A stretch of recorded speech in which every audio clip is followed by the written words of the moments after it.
अशुभ भाग्य विधान जो हमें नाना प्रकार के दुख विपत्तियां संकट देते हैं, जो खूब नाम जप करता है उसके ऊपर किसी का प्रभाव नहीं पड़ता। विपत्तियां, अशुभ विनायक, भूत प्रेत पिशाच यक्ष राक्षस, किसी की ताकत नहीं।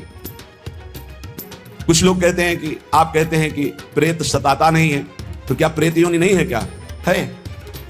योनियां हैं, पर ये उनके लिए है जिनका कर्म भोग उपस्थित हो गया है। जैसे सृष्टि में सांप है, पर सबको काट लेगा क्या? उसी को काटेगा जिसका संस्कार है, कर्म भोग है। ऐसे ही हर योनियां हैं। कोई हमें कष्ट तभी देगा जब हमारा प्रारब्ध कर्म आ जाएगा भोगने के लिए। उसको सहन करने की सामर्थ्य या मिटाने की सामर्थ्य भगवान नाम में है। विश्वास कीजिए, राधा वल्लभ भजत भज भली भली सब होए, जिते विनायक शुभ शुभ विघ्न करे नहीं कोई। विघ्न करे नहीं कोई, डरे कलिकाल कष्ट भय, हरे सकल संताप हरसि हरि नाम जपत जय। जिसके मुख में नाम चलता रहता है, जो अशुभ प्रारब्ध है वो भी बहुत क्षीण होकर प्राप्त होता है। जैसे हमने कई बार सत्संग में सुनाया कि काशी में एक बहुत नाम जापक युगल उपासक रहते थे। पूज्य श्री मथुरादास जी के श्रीमुख से सुना। वो कभी विश्वनाथ जी के दर्शन करने नहीं जाते थे, समय ही नहीं था। जो उपासक एकांतिक भजनानंदी है उसको समय ही नहीं होता अपने ठाकुर सेवा, अपनी दिनचर्या, तो उनको कभी ऐसा महसूस भी नहीं होता कि हम प्रभु से अलग है, क्योंकि प्रभु के नाम रूप लीला धाम में हर समय चित्त जुड़ा रहता है।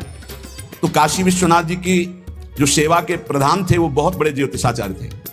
उनके मन में एक जलन हुई कि ये काशी में रहकर विश्वेश्वर विश्वनाथ के दर्शन करने नहीं आते और बड़े वैष्णव हैं, भगत हैं। तो वो समय के अनुसार तत्काल विचार करते थे। तो विचार किया उनके जीवन के विषय में, तो लिखा था कि परसों म्लेच्छ सेना आएगी और उनका सर्वनाश कर देगी। तो उनका हाँ, विश्वनाथ जी के दर्शन न करने से अशुभों का नाश नहीं होता, जरूर इनको अशुभ भोगना पड़ेगा। और वो नाम जापक थे, उनका प्रारब्ध था। उन्होंने ज्योतिष के द्वारा विचारा और परसों गए। जब वहां गए तो पूछा कि भगत जी कहाँ? बोले स्नान कर रहे हैं। बोले मध्याह्न में स्नान? बोले ये तो पता नहीं, पर स्नान कर रहे हैं। स्नान करके आए तो उन्होंने कहा मेरी ज्योतिष आज तक कभी गलत नहीं हुई।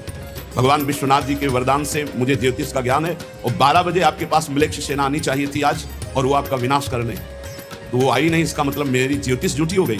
बोले नहीं, आपकी ज्योतिष झूठी नहीं हुई, म्लेच्छ सेना आई थी। बोले यहाँ तो सब यथावत है। बोले प्रगट में नहीं आई, मैं जब भोग पधराकर प्रिया प्रीतम का ध्यान कर रहा था भोग का, उसी समय म्लेच्छ सेना मेरे ध्यान में आई और सब कुछ विनाश किया।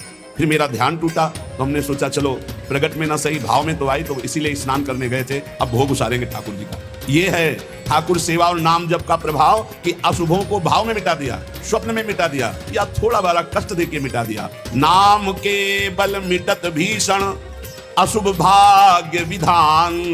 भीषण अशुभ भाग्य का विधान नाम जप से मिट जाता है।